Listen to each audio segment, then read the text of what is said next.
Someone finally woke the Tokyo Lion, who gave us 2 new watches. Audemars Piguet gave us 3 new Perpetual calendars. Apple and Hamilton dropped watches for the rest of us out there. And at the end of this video, I'm going to do something that I don't typically do and shout out 2 watch content creators who drop videos that I think you all should know about. So sit back and relax and give your thumbs a break from scrolling through your video feed as I take 5 stories from the watch industry, giving them roughly 1 minute and putting my weird little twist on things because this is time well spent.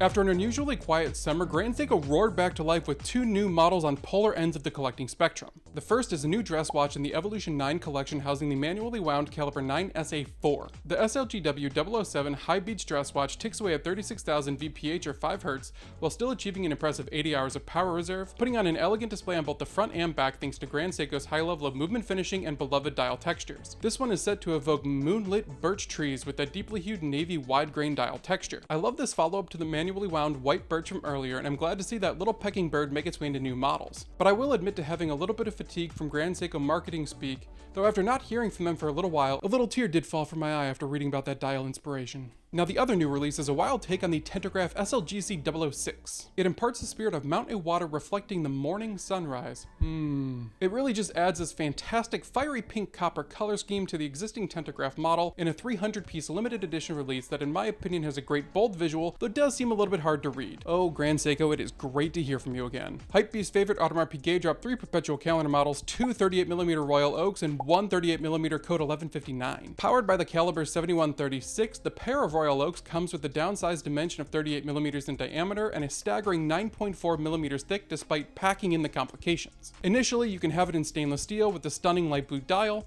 or an 18-karat rose gold case with a beige gold dial. Interestingly, they ditched the week of the year indicator on the outskirts of the dial, which cluttered the old version, giving these a much more balanced visual in a very wearable package. The Code 1159, however, is powered by the 7138, which is the base of that 7136, still holding that weak indicator complication, though finding a way to slim this model down to 9.9mm thick. The 38mm 18-karat rose gold case holds an elegant green dial accented with pink gold details that still manages to hold every complication in perfect balance, despite downsizing it from the previous 41mm case size. At just over $110,000 for the steel Royal Oak and Code 1159, and over $150,000 for the gold Royal Oak, my opinion on these watches really doesn't matter at all, but I do love the downsizing of these traditionally oversized statement pieces. Apple announced 3 new watches at their annual event, the Series 11, the SE3, and the Ultra 3. I know, but let's be real, a lot of watch people started off with Apple Watches. So what's new? Well, on the Series 11, Apple Health Tracking added 2 big features with high blood pressure detection and a long sought after sleep score. Great, just another thing to tell me it didn't last long enough. On top of that, battery life has been improved and the faces have received the new liquid glass design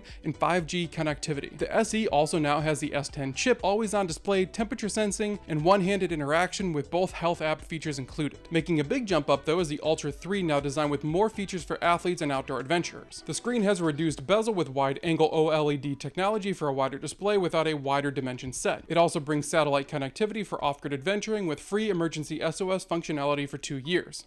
And the battery has also been boosted for 42 hours of life, which is something that previous gen owners have complained about. All 3 of which will start shipping in just a few weeks and will be outdated in just a few months. The iconic military watch Hamilton Khaki Field Mechanical got an update that nobody saw coming. Sitting as an entry point into Swiss mechanical watchmaking for so many of us, the Hamilton Khaki Mechanical needs no introduction. This is a new model, however, providing 3 meaningful updates, one of which most people seem to have missed. The first and most obvious is a newly developed caliber on the inside made by ETA for Hamilton, the H23. It puts a new power reserve indicator on the dial. New thing number 1. It still gives you 80 hours of power reserve and now a Nivacron balance spring for improved anti-magnetism and shock resistance. New thing number 2. The model comes with either a white or black dial and can be had for under $1,000 on an honestly terrible nylon strap or just over $1,000 on a decent bracelet. Now new thing number 3 is that despite the slipping spring crown, the Khaki Field gives us 100 meters of water resistance rather than the old 50 meters from before. A massive meaningful improvement on a field watch meant to be worn on soldiers' wrists sliding through the muck. Bremont surprised us all by ignoring the headlines and releasing what might be their best watch in a very long time. The Altitude MB Meteor Stealth Gray still holds true to the triptych case of its predecessor MB1 that many hold in high regards from their former iteration of the Bremont brand. This new version though comes in at 42mm and is crafted entirely from grade 2 titanium, blasted everywhere and then treated with a stealth gray finish except for the central case where it has been PVD coated in black. Taking center stage is a stealth gray dial embossed with a meteorite pattern created by scanning actual meteorite. So I guess the dial isn't actually meteorite though, but the dial details do contrast nicely with the aviation-inspired details, adding flair without being too gimmicky, and inside beats the BH14AH, which is a decorated Le Jouperet G100 offering 68 hours of power reserve. At $6,600, I'll be honest, it is a lot to ask for a grade 2 titanium watch with a meteorite pattern dial and a G100 movement on the inside, but at least it looks cool and feels a bit more like that old Bremont we used to applaud for their unique look. And as is true every week, there was just too much going on for me to cover here. In what might be the coolest pop culture story for me personally, Daniel Craig was spotted wearing a vintage 1970s Omega Speedmaster 120 to the latest Knives Out movie premiere. Does it mean anything? No, probably not, but hopefully it hints at a reissue because sword hands inside of a cushion case with chunky dial details, Omega specs, and Omega finishing sounds like a personal dream come true. Hanhart unveiled the limited edition Preventor HD12 in a silky purple. An incredibly solid offering in the everyday watch category, the Preventor gives you a hardened steel case in a mass appealing dimension, a solid so proud automatic caliber on the inside, 150 meters of water resistant, and excellent legibility as the bold Superluminova C1X2 contrasts the gorgeous purple backdrop. I am absolutely head over heels for this 200-piece LE. Ressense teamed up with the Armoury to bring us the Type 9 Scattering Sun, a collaboration meant to blend fine watchmaking and refined tailoring into an elegant package that celebrates both. Small, lightweight, and crafted to disappear on the wrist, its sleek lines, warm sandblasted salmon dial, and fluted bezel do its best to go relatively unnoticed until the considered piece finds its time to shine. Breguet celebrates 250 years in watchmaking with the Marine Hora Mundi 5555, a user-friendly traveler's watch that now sports a double-layered dial illuminated by enamel phosphorescence. The first dial in gradient blue holds guilloche Mediterraneans and parallels that create an optically curved earth. The second dial, crafted from clear sapphire, then has the continents painted on its underside with their contours pad printed in Grand Fu enamel for depth. On the top side, the clouds are given the same painted and stamped treatment as the land. Then finally, miniature phosphorescent enamel painting lights up the cities at night, a patent pending and Breguet exclusive technology. And then finally, at the top of this video, I did tease 2 pieces of content by other creators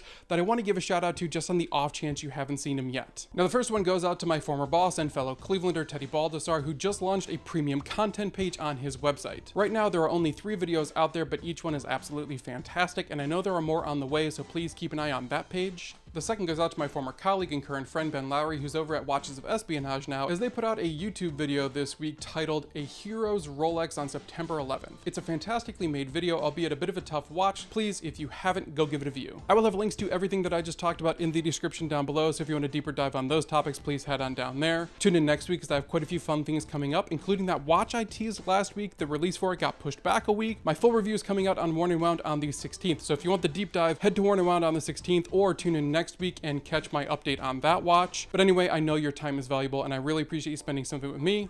I'll be back next week with another collection of stories, but until then, peace.